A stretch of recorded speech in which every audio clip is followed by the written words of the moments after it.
Well, hello YouTube again. I've just been smattering videos all over the internet these past few days, but I figured today I'd do this since it's something a little bit different, actually a lot different. This is a 2001 Subaru Outback, something I borrowed from work just to kind of move some stuff, but I figured, hey, it's a car, it's here. So I'm going to go ahead and do a tour, overview, review, whatever. It's going to be a whole bunch of like normal stuff that I do with the Fiesta all shoved into one, so I apologize if I get long-winded or if it's a long video period, but there's a lot to cover in one video. Anyways, this is a 2001, like I said. This is just a base Outback 2.5 liter H4 or flat 4, however you want to call it. Of course, all-wheel drive because this is Subaru derp. I think this one does have a couple options on it though, because it has like the CD player and it's got heated seats. I'm not sure if that came stock on them or not, but in any case, it's got 103,000 something miles on it. And we'll go over the more specifics of the outside here in a second. We'll go ahead and start it up.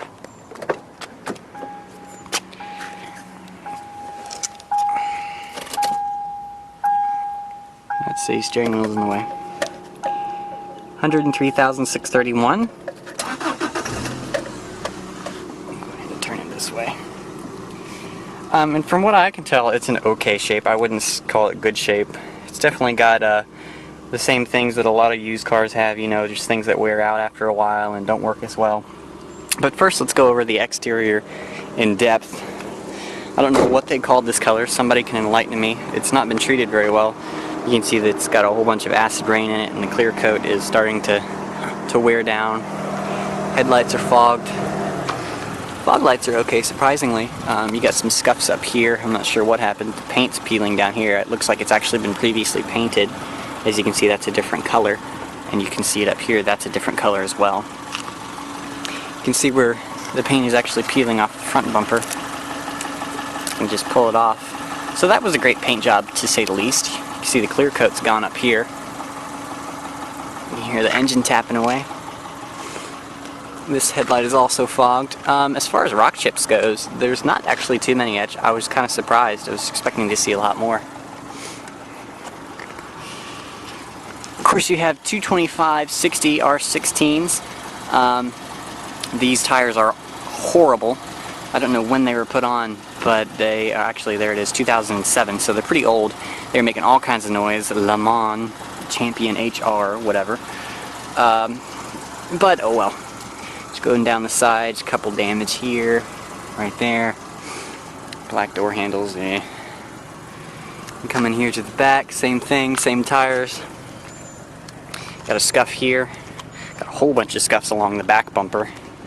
And this back bumper has been painted also because you can see it chipping off. This side's got some scratches right here. Got one big scratch here. Overall, I would call this poor condition. I mean, it's not horrid, but it's average to poor. Let's go ahead and look under the hood. Of course, this is the 165 horsepower, 2.5 liter, flat 4.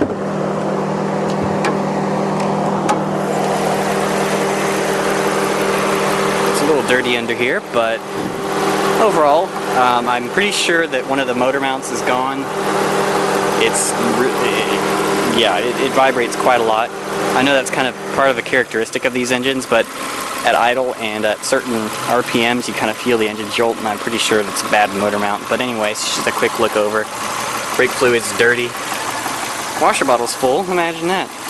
Coolant is dirty, to say the least. Gosh, it's almost black. I'm not even going to check the oil. But that's just a quick overview. I'm not going to do an in-depth engine bay video because that would not make any sense because I don't have time. Let's go ahead and look over the interior. Actually, this does have a power driver's seat, believe it or not. It's only the bottom cushion. It's not the back cushion, so kind of like a Ford Escape in that matter. You do have heated mirrors and of course power mirrors, power windows, and auto down for the driver. I really like this cool cloth they used. When it's actually clean, it actually looks kind of neat. And the materials on the door here are soft, and that follows all the way up. The top is soft. The bottom part here is hard, but that's to be expected. Going over the interior in general, let's go ahead and get in. The materials in here are actually really great. Some of the Subarus in recent years have gone downhill, but I like the soft dash up here. It's low gloss, you know, it's not real shiny and cheap, and it's a soft touch material. Follows across all the way over top. This is a soft touch material. As you can see, it's starting to crack, but again, still nice materials. That follows over to the door, and the glove box is hard plastic. Let's go ahead and close you up. I'm going to go ahead and turn it off so I'm not wasting gas, even though it's not my gas.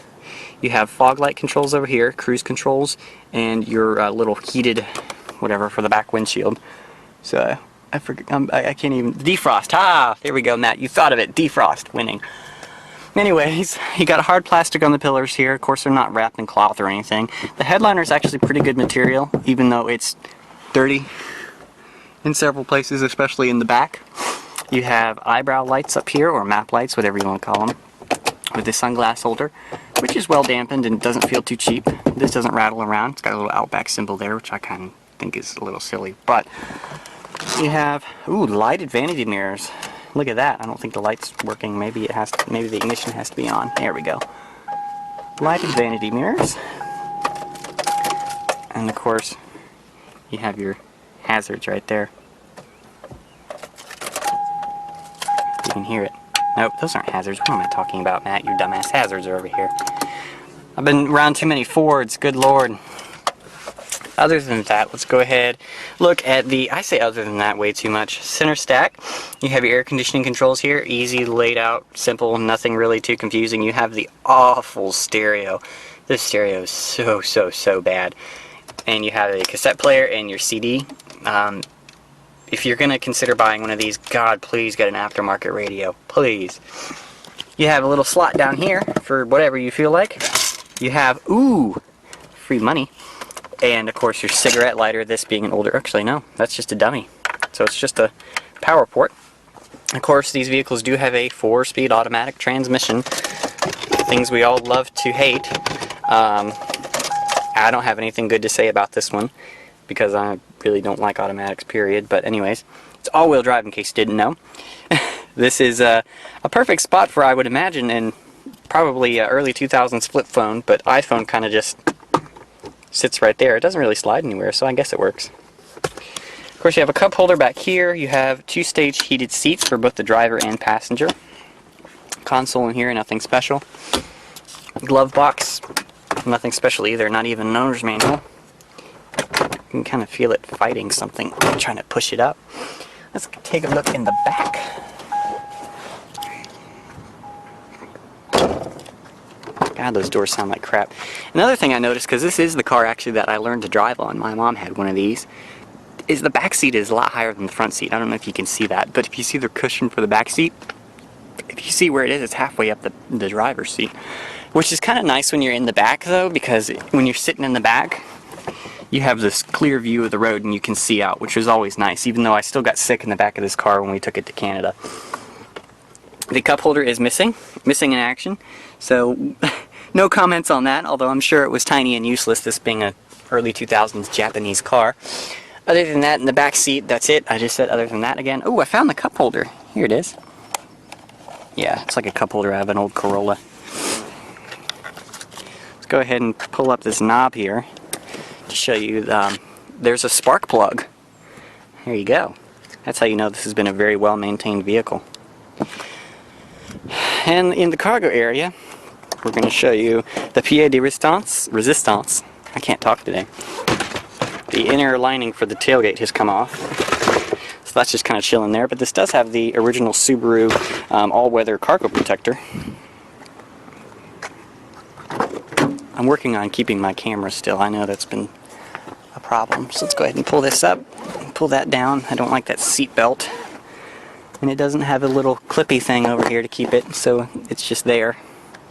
So that's how the seats are when they're down. And actually, now thinking about it, I'm not going to be able to fit what I wanted to fit in here. Actually, no, I might.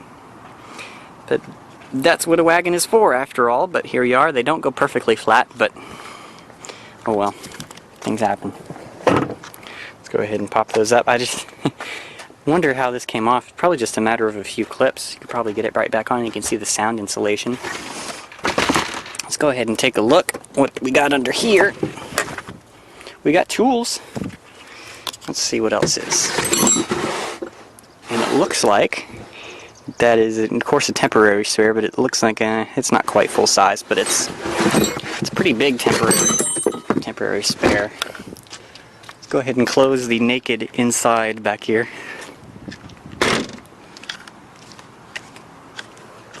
And there will be actually a separate driving video of this car. I'm not going to make that all together because I'm not in a good area for driving with the camera right now.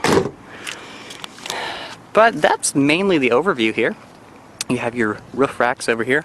Roof, whatever you want to call them. And this car does have an exhaust leak. You've put your foot into it, you can definitely hear it. You can see the exhaust system over there. I would imagine it's not too bad, but it's pretty rusty under here. Poor little Subaru. These brake rotors on the front are just completely shot. The whole thing shakes back and forth whenever you tap the brakes. Looks like somebody attacked this car with a Brillo pad. You see that? Poor car. This has been going on 11 minutes. Wow. I will comment. Actually, I forgot to comment about this. The legroom back here is actually really great. The elevated seating position in a low floor actually gives you a lot of room. And of course, there's plenty of legroom. That's where I would have the seat, and I'm 5'8". And of course, headroom is plenty. I can't really, here we go. Take the camera off, Matt. As you can see, I've got like probably about 4 inches, and this is in the back seat. So I mean, considering it's got that elevated seat, that's pretty good. Now that we've gone over the interior as well, there will be another driving video you can watch. And other than that, some of the basic controls are just regular Japanese stuff. Everything's on stocks here, and of course the lights aren't down here like a Ford. Shut up. And I do have a clock. Look at that, a clock. Anyways, this has been a blast from the past, so to speak.